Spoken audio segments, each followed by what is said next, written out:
I admit it was a bad idea. I read the stories online and I should know better than to buy a Nintendo 64 cartridge from a weird shop in the middle of nowhere. But hey, this seemed like a regular old shop.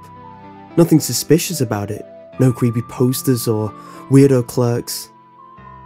It just seemed like a video game store that specialized in old video games. I've been searching for one specific game, The Legend of Zelda: Ocarina of Time.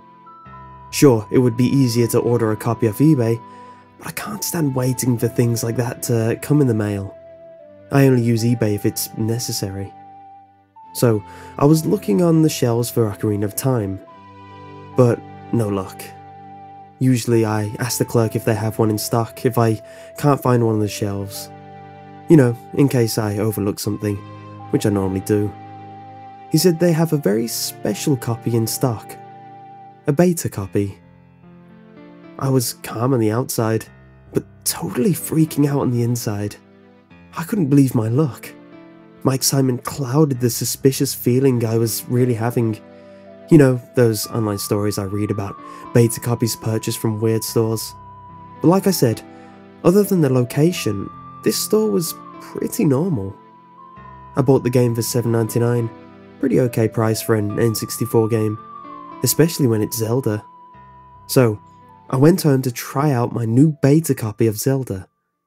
Everything seemed kind of the same at the start, but some of the textures were different. Not creepy different, I mean like Link's clothes are a bit brighter green and less detailed.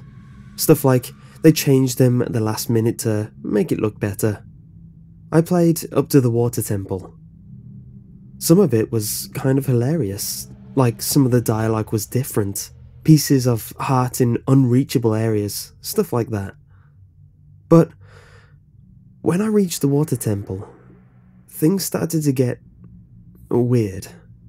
Like, randomly at times, I hear dark laughing, people screaming and weird things like that.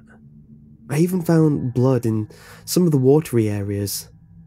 And then, I reached the Dark Link sub-boss. As I approached the door, the laughter got louder. I entered the room and boom, out of nowhere, Dark Link shoved his sword right through Link's chest. Link fell dead on the floor. The game over screen came up and I hit continue. I appeared in Kokiri Forest, strangely. Usually I'd appear at the entrance to the water temple. But when I explored Kokiri Forest, everyone had been stabbed in the chest. Blood was everywhere. I was starting to think that maybe the programmers put this in as a punishment or something for losing to Dark Link, but it seems a bit harsh. I talked to a villager who was apparently dying. He said, "Why? Why did you do this?" And then he dropped to the floor, dead. If I tried talking to him again, I just got ... But then I noticed something. Navi was gone. I decided to pay the Great Deku Tree a visit. When I got there, the Great Deku Tree was dead, like always. But he looked sad. And Navi was there, barely floating in the air. She looked tired, but upon closer investigation, I noticed that blood was dripping from her. Why? Why, Link? You were supposed to save us. Then her blue glow faded, and she dropped to the floor. I was horrified. I started to think maybe, while Link was knocked out, Dark Link made a rampage through Kokiri Forest and killed everyone. That would explain why everyone thought it was Link that killed them all. I checked on the Deku Tree sprout. He was shriveled up. I almost cried. And then I decided to pay a visit to the Temple of Time. I wanted to warp there using the Prelude of Light, but when I checked my inventory, the Ocarina of Time was shattered. In the place of the regular Ocarina of Time sprite, there was one of a shattered blue ocarina.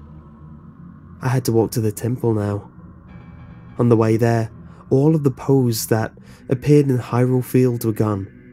All the trees were on fire. It was sad.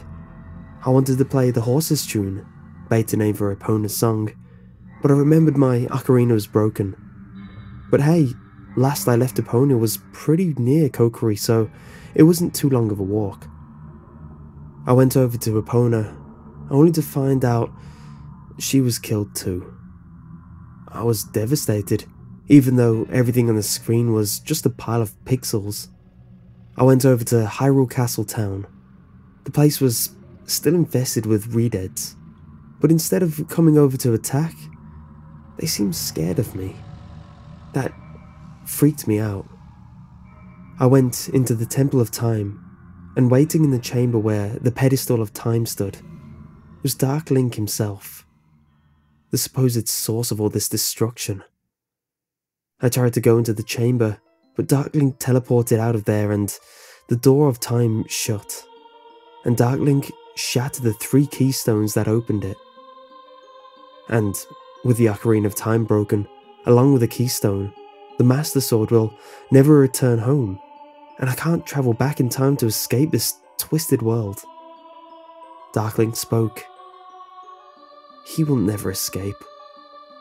You're next.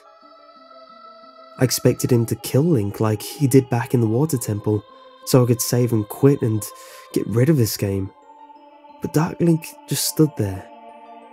I then realised his plan was to trap Link in a world where all of his loved ones were dead on the floor. He was alone there, never to escape. But what I found odd was Dark Link's worded. He will never escape. You're next. I figured he was talking to Link, but it didn't make sense. But then it hit me. He was talking to me. But I was reassuring myself by telling myself that he was just a video game character. I kept watching the screen and all of a sudden, after about 2 minutes, Dark Link became a pile of black bones on the floor. Why would that happen? I shut the game off and went to bed. It was really late. The next morning, I decided to pay a visit to my brother's house and talk to him about what happened. He was my best friend. I couldn't ask for a better bro. When I got there, I knocked on the door. No answer. I knocked again, and again, no answer. After about 5 minutes of knocking, I just decided to let myself in. I'm guessing he was probably still asleep. I went into his room and, to my horror, I found him laying on the ground. It seemed something was stabbed through his chest. I couldn't believe my eyes.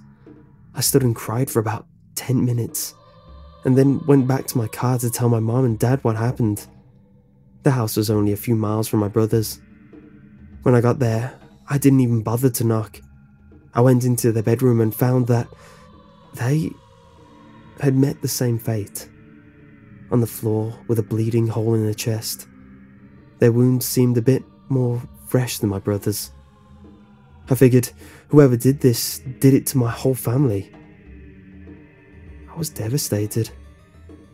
I decided to go to my sister's house, expecting the same thing, but I figured if I moved fast enough, I might catch whoever did this and show him what happens when people mess with me like this. I barged in when I got there, found her dead on the floor. Still crying from when I found my brother, this sight didn't help me. The wound seemed fresh though. I went to her room and was shocked. What did I find? A pile of black bones. I've learned my lesson. Don't buy games from small game stores in the middle of nowhere.